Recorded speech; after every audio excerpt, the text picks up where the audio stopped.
Hello everyone, how are you? Here you what happened on Monday Night Raw for November the 13th. 2023 Raw has 7 action-packed matches. Well, some are action-packed. The opening segment was between the two teams for War Games. Team Judgment Day with Team Cody Rhodes, Jey Uso, Sami Zayn, and Seth Rollins.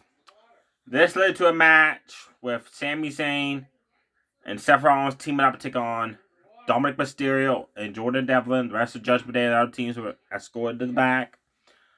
Man, Sammy and Seth took turns to beat the crap out of Dominic Mysterio. He tagged out. JD McDougal was like, I don't want none of this. He went to leave. Sami Zayn chased him outside, introduced his face to the announce table a couple times. Then all four started fighting. Then Judgment Day ran out. Then Cody and Jay ran out.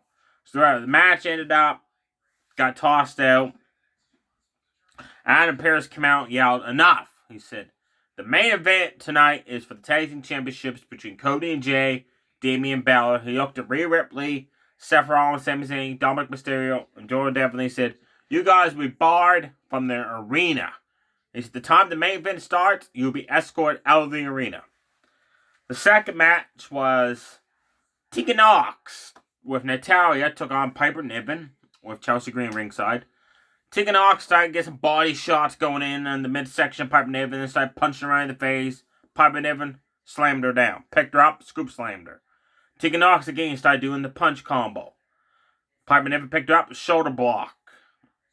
Right on the shoulder. Then hit a running swanton drop. Tegan Nox hit the shiniest wizard.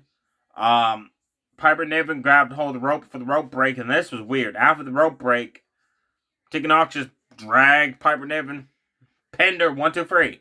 So all his whole purpose, Piper Niven get the rope break. If she ain't going to get up, so Tegan Nox just pull her across the ring to pin her. Like that, I didn't like that match at all. Xia Li took on Indy Hartwell with Candice LeRae ringside. Bell rang. Indy Hartwell got her ass handed to her. Xia Li did a couple spin kicks. Got Indy Hartwell in the corner. Mudhole stomped away at her. Backed up, hit a running knee to the face. Backed up, hit another running knee to the face. Backed up, went for a third one. Indy Hartwell finally big boot her down. So she finally did a move. Then she picked up Xia Li, and Xia Li did that spin kick. Referee called for the match, awarded the win for referee stoppage to Xia Li because Indy Hartwell was all rosy, like storyline like there. After the match, Becky Lynch came out, went after Xia Li. Xia Li took off up the ramp. Becky said, next week on Raw, you got nowhere to run because you and me one-on-one. Pretty sure Xia Li wants to get away from you. She'll take off running up that ramp or through the crowd. Otis of Alpha Academy took on Shinsuke Nakamura. With the rest of Alpha Academy was at ringside. Bell rang. Nakamura quickly went up the top rope, jumped off, kicked strike, stunned Otis, hit a running kick, stunned Otis. Went for another running kick. Otis picked him up and just more stronger slammed his ass down, folks. Then hit the caterpillar. Nakamura kicked out. Otis picked him up and just drilled him with a massive clothesline. Pinned him again. Nakamura kicked out again. Otis went for the Vader bomb.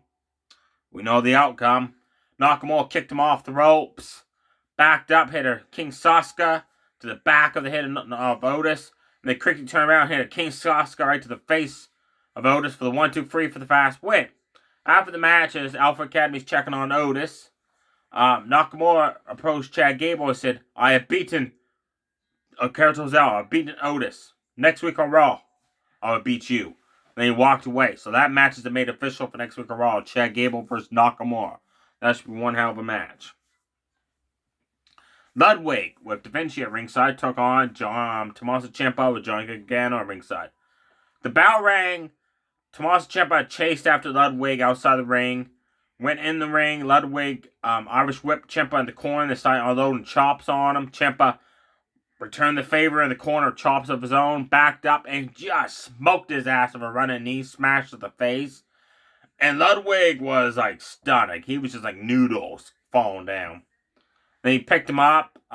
Delivered a clothesline. Ludwig answered back with an uppercut, knocking Ciampa in the corner.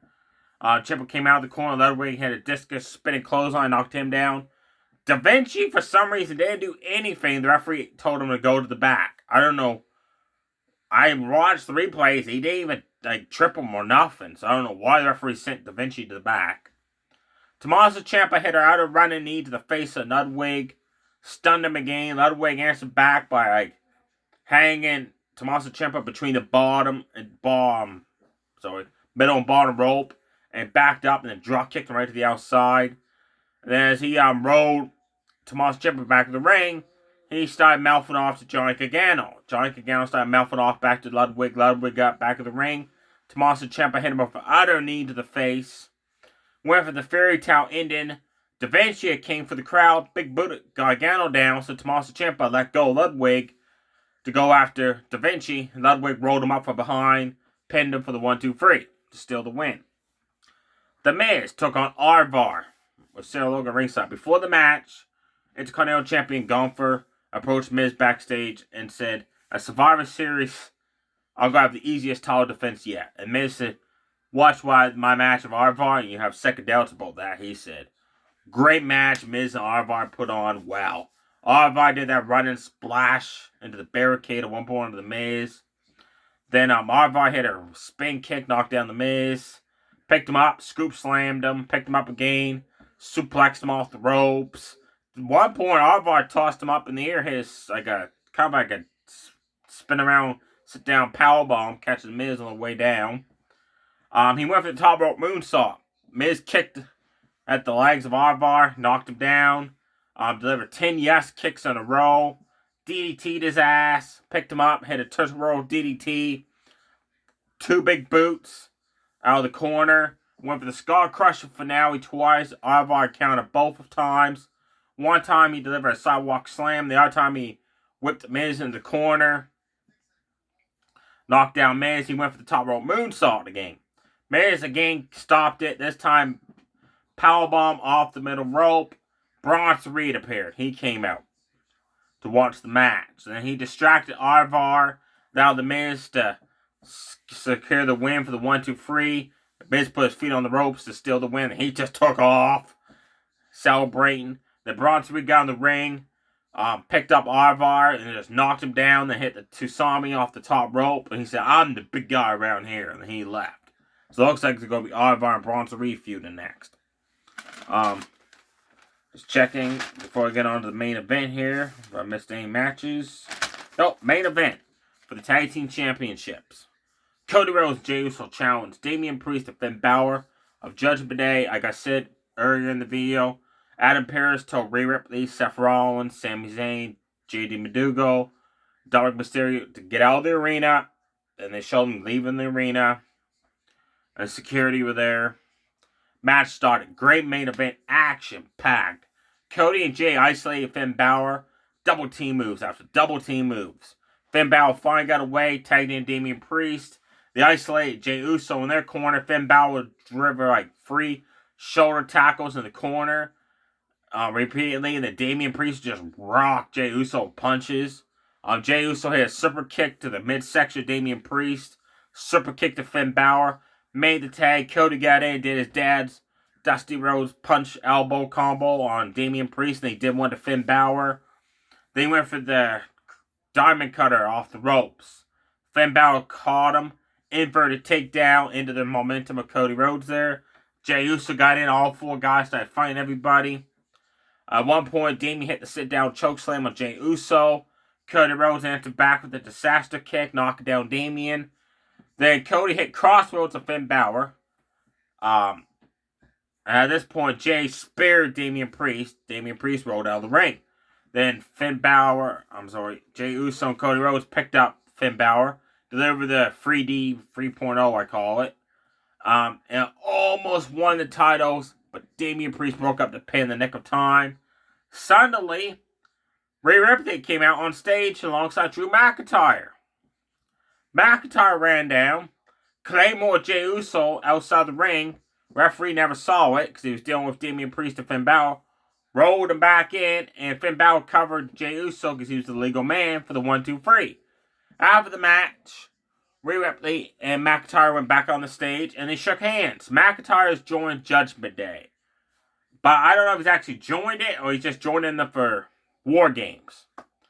And what I got me was Rhea Ripley should not have been allowed inside the arena, so why was she, right? That must lead to something. Everybody's talking that it's going to be Randy Orton. He's already been leaked. Randy Orton's going to be the final member for the team at War Games. That, to me, is stupid. Randy Orton, I know I'm probably going to get a lot of heat for this. Randy Orton was great back in like 2002 and that. He's been gone for 18 months. He's had constantly back injuries. He had back fusion.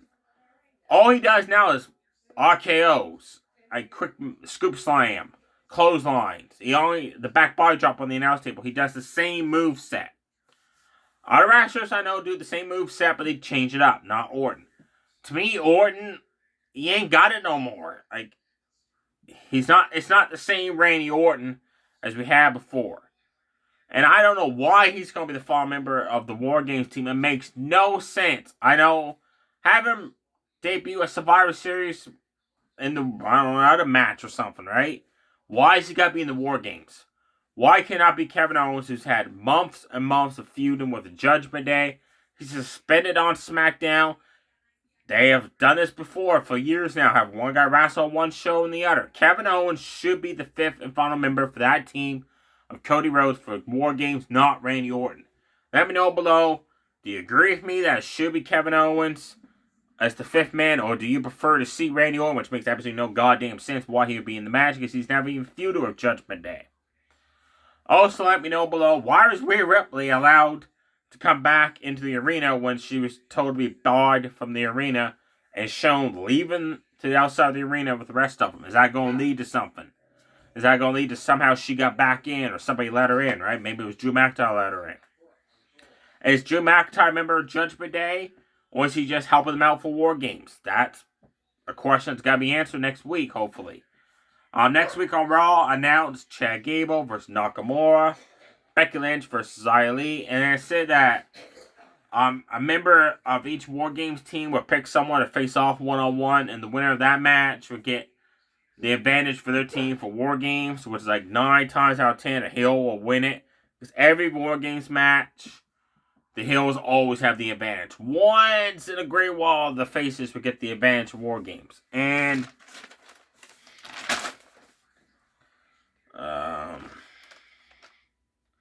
Nia Jax versus Raquel Rodriguez was set up for next week for my backstage segment in the women's locker room. Stay safe, everybody. Too sweet, bye.